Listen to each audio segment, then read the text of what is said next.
So first, thanks, Chris, and the organizers for the opportunity to talk here today.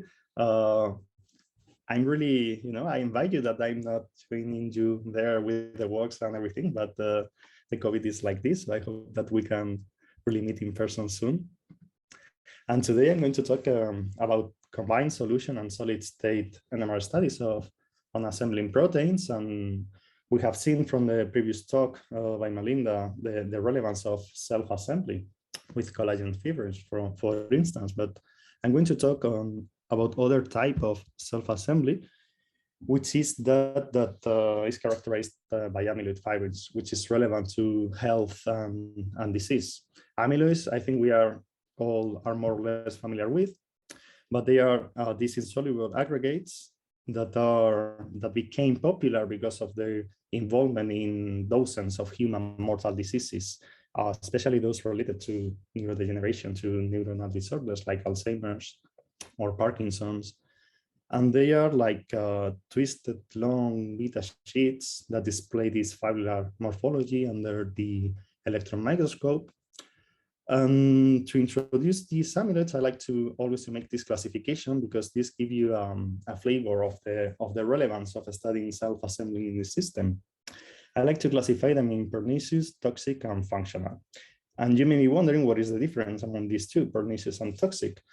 And I think this example illustrates pretty well the concept of pernicious. These are amyloid fibrils in the vitreous humor. So when we get these fibrils in our eyes, we get this opacity, and we lose our vision. But as soon as we get these fibrils removed by surgery and replacing the vitreous humor with appropriate solutions, we fully recover the vision. So we lost this opacity, and this means that our retinal neurons are unaffected.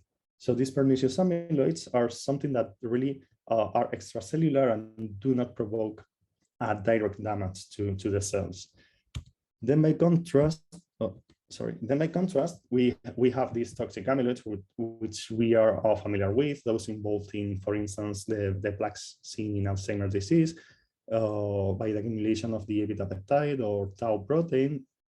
And these are really toxic, unlike pernicious, because they really damage the neurons. So we lost our memories, and we know the sad effects of these diseases. And this is a general scheme on how they build up. We have a monomer, then slowly the buildup of toxic oligomers, and then, the rapid buildup of oligomers, and then the slow creation of the major fibrils. This is just a model, but here you can see actual fibrils, structural models, which are from either solid state NMR or from cryo-EM. This is another example of a toxic amyloid, alpha-synuclein, which is involved in Parkinson's disease. You can see here again that we can have toxic oligomers, but also fibrils that can be studied by solid state NMR, like this structural model, or by cryo-EM. But then we have a last class of amyloids, which are actually my favorite ones, because with these previous slides, you may think that amyloids are just so infamous, so bad, they are just killing. But there are actually also functional amyloids that are absolutely essential for life. And they play vital roles in all kingdoms of life, from bacteria to fungi to humans. And for example, I find this example particularly interesting, the CPEP amyloid, because this is the cytoplasmic polyadenylation element binding protein.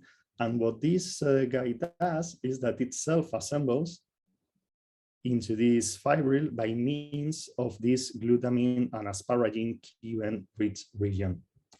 So the hypothesis or the idea is that upon neurotransmitter stimulation, this protein undergoes some conformational changes and then starts self-assembling into this amyloid form. So since this protein has this RNA binding site, this somehow creates a sort of RNA binding hub, so that you can have like enduring structural changes and increased local translation, and this is related to memory consolidation. So you can see here how this amyloid is involved in consolidation of memories instead of in destruction of memories.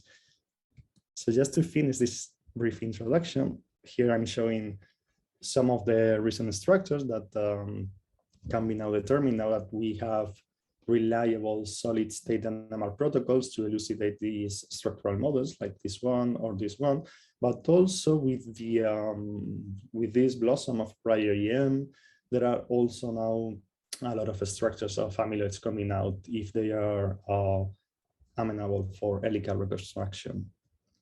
So this is really the slide after the introduction that posed the issue, and is that if we think of this memory consolidation and of this memory destruction, and that we have the same quaternary fold, as you can see here, these are actually structures from biological materials somehow, because this structure from the A-beta peptide in the amyloid form in Alzheimer's disease, this comes from seeding recombinant protein with aggregated material from patients, from their brains. So this is regarded as pathological structure. And this is the CPEF protein, but the Drosophila version. So it's called ORP2, and it's involved in memory consolidation in the flies. So you can really see that you have a very similar fold. And this is something very intriguing, because you have a same quaternary fold provoking these dramatically different effects. So likely, as we get more and more structures of these functional, noxious, and pathological amyloids, we would be able to start finding what distinguishes at the molecular level functional function versus toxicity. But by now, what we can do is to step back here to the monomer and characterize the conformational transitions and the molecular interactions by which one monomer self-assembles into these assembled species. So to this end, this is what we do, and we combine solution and solid state NMR, because with solution NMR, if you're lucky to have the monomer and to stabilize it, you can study the conformations and the dynamic, and also dynamic processes. We saw yesterday a lot of exchange in the beautiful talks that we have. So you can also characterize by solution NMR exchange processes in which the monomer dynamically interconvert between the free and the amyloid bound form. So you can really do a lot of things here, but you need to optimize this time window, because these proteins self-assemble. So over time, you just lost your NMR signal because you start losing protein in solution. But when this happened, if the process is homogeneous enough, you can pack your sample into the rotor, but you need to have a high amount of sample and then obtain a spectra. This is actually a very high quality spectra, but this sequence, because this is from a rare protein, is so repetitive, it's a low complexity sequence, so everything is overlapped. But this is homogeneous enough. So when you have this type of spectra, you can have a structural model. This is just an illustration. This does not correspond to this spectrum, but this is like the idea. So in this talk, I'm going to focus on one particular example, and I'm going to show you my tricks or what we do to optimize this time window and to have homogeneous sample here so that we can really map what happens from here to here. We have done this now already with 3 proteins, and this methodology works. So I hope that you can take the view that the NMR is very powerful even at this point. I will not talk about exchange processes, but just like very routine experiments that you can perform and some tricks that I will show you that they work pretty nicely. So the protein I'm talking about is TDP43. It is this 414 residue protein, and it has 3 folded domain, this N-terminal region, and the 2 RNA recognition motifs. But I'm really interested in this large C-terminal domain that is actually half of the protein. Because here you can see that you have like 3 regions, and this one in green is hydrophobic, and this one in red is rich in QN. And we know from the previous slides that regions rich in Q and N are forming amyloid. So we had like very insights that this domain was forming amyloid fibrils. But the interest in this protein comes from this early paper in 2006, where the group of Virginia Lee found that this protein was the major aggregated component in the neurons of patients with amyotrophic lateral sclerosis. So since then, a lot of efforts have been put into characterizing this domain because this is actually cleaved in the disease and is aggregated. But this year, this year, no, but in 2018, this year there came out also things, but in 2018, they found that TDP-43 also assembles functional amyloids. So this is not the case that I explained before, where you have A-beta destroying memories and CPEF consolidated memories, like a bad amyloid from one protein and a good amyloid from another protein. Here you have the same protein doing both type of good and bad things. And furthermore, we know that this protein uses this hydrophobic segment to assemble protein droplets to undergo liquid-liquid phase separation, which is another type of self-assembly at the end. So this construct was purified for the first time and recombinantly expressed and purified by this group by Yang Song in Singapore in 2016, 10 years after the discovery of the aggregates in disease. And as you can see here, pH 6.8, they have the sample aggregating really quickly within 24 hours. And this is the fibrils they get.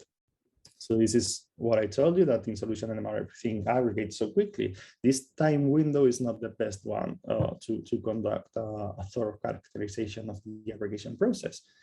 But we realized that at pH 4, the sample remained more stable. So you can explain this using an electrostatic model, because at low pH, the protein, if you compute the net charge using the individual pK value of the amino acids, you see that there is a net high charge. So that might provoke electrostatic repulsions. So you keep your monomers, you slow down the interaction. So this is why you may have a slower aggregation rate.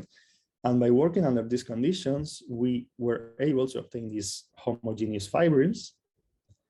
So we improved the homogeneity a lot by lowering the pH, but also we enlarge the time window a lot. This aggregation occurred in more than 3 days. So after 3 days, you start that you're losing some signals, as you can see here in this magnification. But this reduced intensity, of course, is a measure of the interaction, because you know that the self-assembly starts from these residues. But this is something that this is not something that we observe, but that others have been consistently observing during since the group in Singapore reported the conditions to produce and work with this segment. So this is something from the Fauci's group, which found the same residues disappearing. This is also from Jerome Huang in Taiwan. But the funny thing is that although we consistently observe the same behavior for the monomer, they have distinct end-stage structures. The self-assembled species that they observed were these droplet forms and not the fibril forms.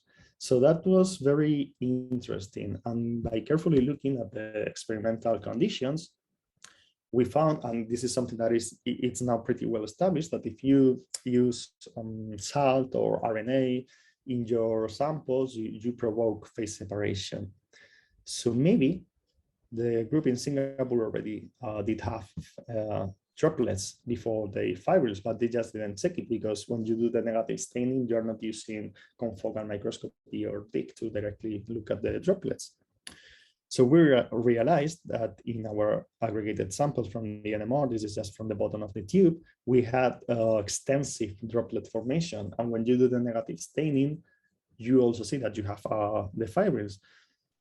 Since we didn't use any RNA or sodium, just a low pH condition, by putting 1 millimolar acetic acid, which is nothing, in pure water, we call this an intrinsic assembly pathway.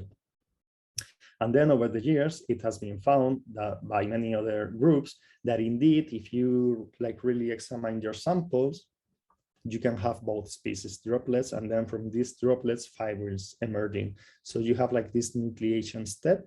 You condense here the protein, and then fibrils emerge from this droplet. But it is interesting that in these studies, they also test for the presence of fibrils, and they didn't get it. So TDP-43 undergoes very complex aggregation events. So to work with these proteins, because they aggregate so quickly, you cannot concentrate them very much. So even though they behave as intrinsically disordered proteins, even though there is a tiny proportion of helical region in these 20 residues stretch, as I mentioned here in this slide, if you remember, let me go back here.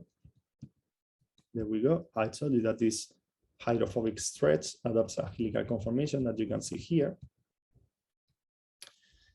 So you cannot concentrate this protein. So you cannot do carbon 13 detection, which is what we all like with IDPs, because you can get information on the proteins, etc.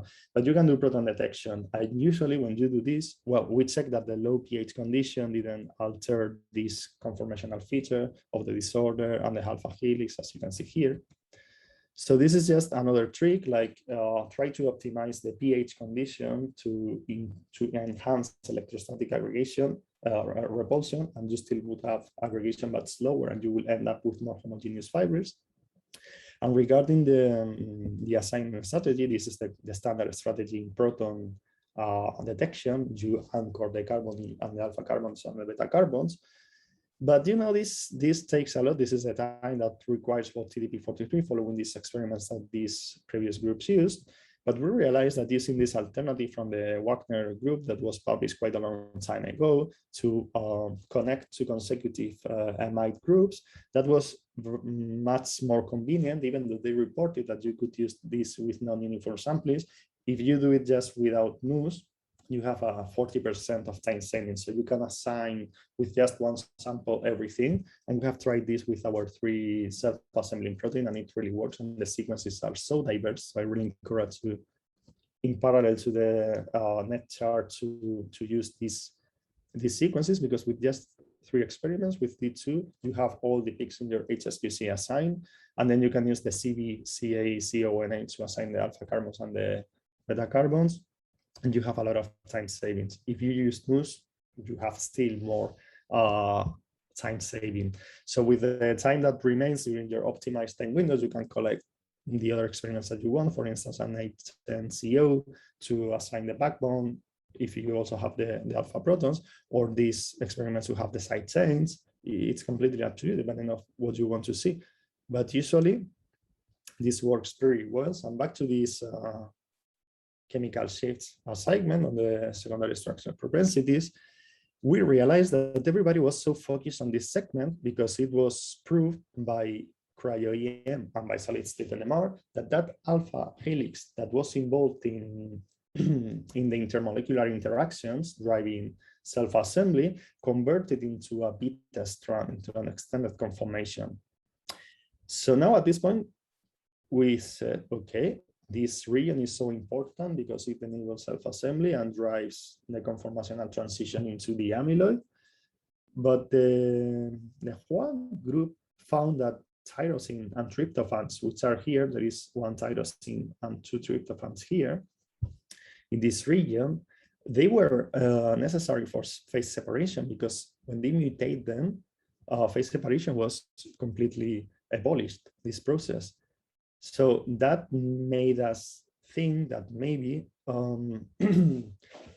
you know, like these residues were important as well for the fibril form, and the amyloid is not only like this, but something quite larger involving these residues here, these flanking segments. So here comes the third trick to study these proteins, and is that you can map the hot spots for self-association by doing a lot of things. For instance, you can resort to relaxation measurements that we saw yesterday, a lot of them also. For instance, if you measure R2 values at increasing concentrations, you would see that residues with higher relaxation rates are those that map to the interaction sites. But there is a much simple approach, and if your protein aggregates quick and you have to assign it, and you want to continue fibers, and you need to work quite quickly, you can measure the intensity ratios. Why? Because, you know, while you are collecting the 3D experiments, you usually put HSQC in between to see that evolution of the sample is okay, that you're not degrading your sample, etc. So you can take those HSQC over time and compare their intensities. And there you can see that here the helical region is clearly interacting, but there are some other hotspots that I will talk about this in a while. because I want to make it clear here that you can take the intensity ratio also at two different concentrations, because here there is intensity ratio at one concentration and at that half concentration at one point in black, which is the reference spectrum, and then after some time in red divided by that times 0, okay? But I could have taken the intensity ratios at this concentration and at this concentration and obtain the same information. And in this case, it happens. But you know, when you have another protein, if you take the intensity ratios at two concentrations, you may be comparing two distinct aggregation pathways, because aggregation depends on the concentration that you have in the beginning of your monomeric protein. So it is better to have one concentration and check the time evolution for that particular concentration than to take two different concentrations. But of course, if you do all the combination, that's even better. So when we found here in gray, you have this one tyrosine, and in green, these two tryptophans. And what we saw was that there were some signals of decreased intensity consistently observed at both conditions. And this might explain why these groups see that these residues were essential for self-assembly into droplet. But we see the same pattern with the tyrosine, with the phenylalanines here and here and here, which are here highlighted in yellow. So, you know, we thought, okay, if NMR is so powerful that we could detect even these tiny changes, these jumps, and when you do the mutation, you see that they are also actually functional. So why not testing this for the phenylalanine regions? Because in that case, we would have a much larger amyloid, not only this region here, which is delimited by the blue arrows, but also the entire thing, or at least some of them. Maybe the phenylalanines that are N-terminal to the helix or C-terminal to the helix, or maybe both of them. So what we did was to pack our sample into an NMR rotor. You already know this spectra because Melinda explained them in the previous session.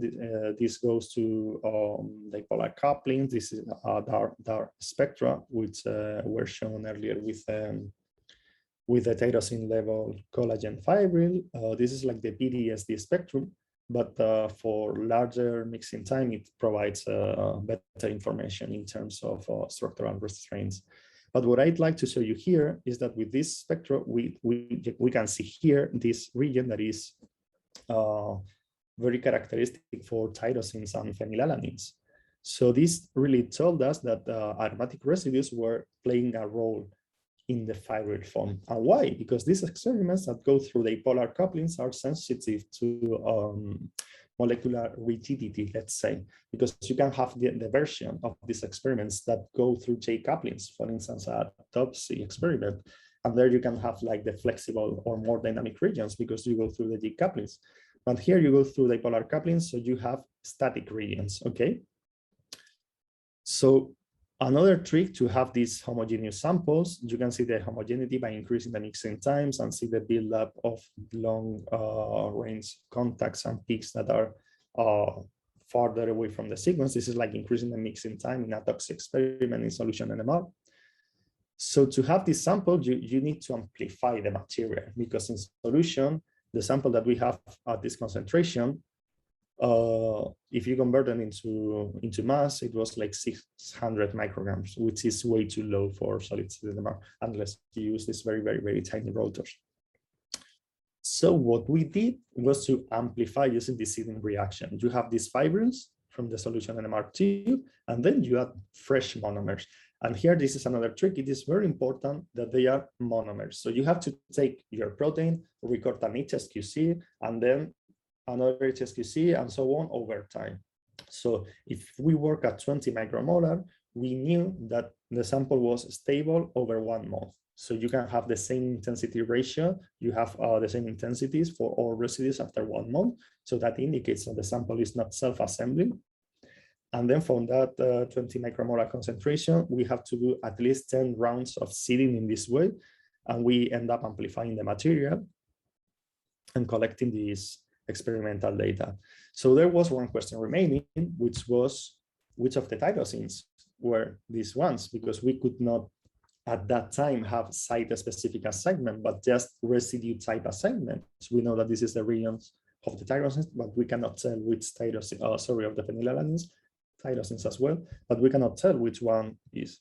So if you continue doing this amplification, you end up having this type of experiments, which are the basis for 3D site-specific assignments. And now we are on that point, but here we were not. So we had to conceive a strategy to really prove that these phenylalanines were there in the fibril. So this is another simple trick. Just you can do mutations if you don't have enough material for solid-state NMR. And what we did was, based on this idea, to mutate here in the monomer sequence, here depicted as a green line, and this is the helical region here in blue. So what we did was to mutate these 3 sites, the phenylalanines, 2 alanines, and these 3 sites, this one, and this one, flanking the helix to the N and C terminal region. Now you can use a small molecule called thioflavin T, THT, and this THT recognizes amyloids, it binds to them, and then green fluorescence shines. So you can really see by an increase in the fluorescence if you have an amyloid fibril in your solution or not. So this is what we did. We take this mutant. Well, we first take a blank, of course. This is the level of the THT enhancement, which is nothing. Then we took these seeds, at 2% of the seeds, and you see that you have nothing like the blank because it is quite a small amount. And then we took the protein at a concentration of 6 micromolar, and it doesn't have THT enhancement because at 6 micromolar, it doesn't form any amyloids, because if you remember, I told you that the monomeric concentration that we found it to remain as such is 20 micromolar. But now if to this 6 micromolar concentration, you add these seeds, at 2% of seeds, then you have an increase in THT fluorescence. Why? Because you are converting this protein into the amyloid form, and this can be detected. But now look, when you have this variant with the 6 phenylalanines mutated, you do not have, when you add the seeds, sorry, the conversion into the fibril. And this means that when you don't have these 6 phenylalanines, the fibril is not cannot be templated with the seeds, so it is not compatible. And this means that these regions outside the loose segment that was determined by cryo-EM or by solid-state NMR are really part of the fibrils. Okay, then we notice that we have another phenylalanines here in the region studied by solid-state NMR or by cryo-EM. So we mutate these 2 phenylalanines as well, and you have you can template them. So these 2 phenylalanines, these 2 mutations can be tolerated. So this experiment, what really tells you is that these flanking segments are relevant for the fibril forms. And luckily enough, there came a cryo-EM structure by the time we were doing this. And here you can see the title, it speaks by itself, structure of fibrils formed by the entire low complexity domain of TDP43, which, if you remember, is the part that I told you that is cleaved in the disease, this entire domain, right? So these are the 2 tyrosines that are in this, phenylalanines that are in this region that can be tolerated, but these are the other 6 that if you mutate them, they cannot be tolerated. Of course, we don't know if in our structure we have these or something different, because we are still doing the structural characterization.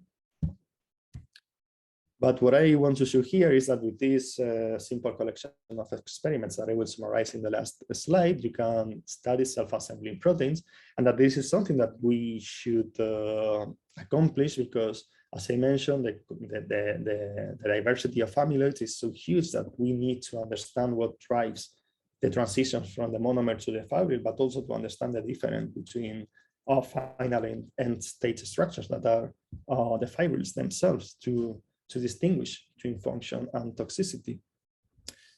In this case, what we saw, or what we know now, is that tyrosine and tryptophans are relevant for the droplet state, and that phenylalanines are relevant in certain fibril forms. Okay. So this is not an MR, but I'm going just to show you a picture that if you do anisotropy or other type of fluorescence measurements or light scattering, you see, for instance, here that When you start the experiment, you quickly have droplets or something that moves slower than the monomer, which is here. And we know that it's droplets because everybody is seeing this. And then over time, you have something that moves even slower, which are the fibrils. So you can use again THT, but now instead of measure the fluorescence emission, just do the visualization. And you have the droplets, and the droplets are stained by THT, which means that amyloids are forming from the droplets. This is something just, we know that this happens with other proteins, but note that here you have the green fluorescence within the droplet, and in the case of CDP43, it's in the droplet surface. So you can use confocal microscopy to go from pole to pole on the droplet and see that fibrils form at the droplet solvent interface. So just to finish, I'd like to give you this final consideration of amyloid polymorphism, because you have different structures like snowflakes, but they have different reactivities, because if you see here this residue in red, which forms the monomer-monomer interface, here is buried, and the same happens with the blue residues. And these distinct structures are associated with different disease subclasses or disease progression rates, etc. So really everything does something completely different. So this problem is like the one I showed you in the beginning of solving the structure of a functional amyloid or a pathological amyloid, but it's not like we have this structure and that's it. We can characterize from the end stage structures what determines the specificity of this and from this, but we could also track this process by several procedures, which are summarized here in my last slide. There is one last trick actually. You can follow the HSQC intensities over time. This is something that we are doing now, and we have seen that it worked, and we were able to distinguish between two different polymorphs just by following the intensities. So usually when you have this good fit, this means that you are ending up with homogeneous fibrils. So you will be able to detect polymorphs and to conduct this full characterization from solution to the solid state. So just to recapitulate, take advantage of the electrostatic repulsion to optimize your time window. Use nitrogen-15 anchoring instead of carbon-13 because it saves you a lot of time, and time flies with these proteins. And use HSQC intensity ratio, which is, it's better if you do it over time, but you can do it also for two concentrations to check if the aggregation pathway of the two concentrations is the same and you are getting to the same fibrils. And do the seeding steps at concentrations that you have ensured with HSQC recorded with sufficient time spacing that your protein remains monomeric, which for TDP43 is 20 micromolar or less. And that's it. I'd like to thank all the people involved in this research, my group, the funding agencies. We are the Protein NMR group of the Roca Solano Institute of the Spanish National Research Council. And of course, thank you for your kind attention.